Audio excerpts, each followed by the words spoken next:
Crisis management అంటే crisis వచ్చినప్పుడు అక్కడున్న పబ్లిక్ అందరికీ కూడా మంచి జరిగేటట్టు చూడటం.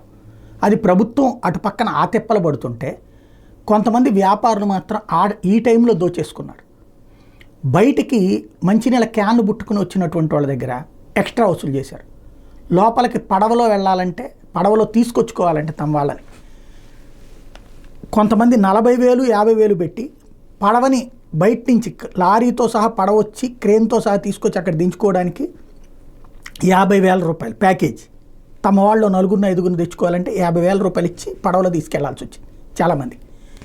లేదు అంటే కనుక అక్కడ కొంతమంది పడవలోళ్ళు ఏం చేశారంటే ఈ గవర్నమెంట్ తెప్పించినటువంటి పడవలోళ్ళు వాళ్ళు ఈ ఫుడ్ తీసుకెళ్ళడం మానేసేసి ఇట్లాంటి వాళ్ళకి 5,000 10,000 డబ్బులు వసూలు చేసినటువంటి పరిస్థితి.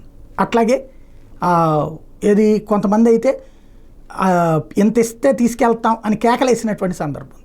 అట్లాగే అక్కడ షాపులు వాళ్ళు లోకల్గా ఉన్నటువంటి షాపులు ముందు రోజున వాళ్ళే కూడా మునిగినాయి. ఆ తర్వాత నీళ్ళు కొద్దిగా తగ్గిన తర్వాత వాళ్ళ షాపుల్లో సరుకు అమ్మకం అన్నటువంటిది ఆ మునిగిన వాటికి రేటు కట్టారేమో తెలియదు. కానీ పాల ప్యాకెట్ ఉంటే 1/2 లీటర్ ప్యాకెట్ 80 రూపాయల దాకా కూడా అమ్మినటువంటి వాళ్ళు ఉన్నారు.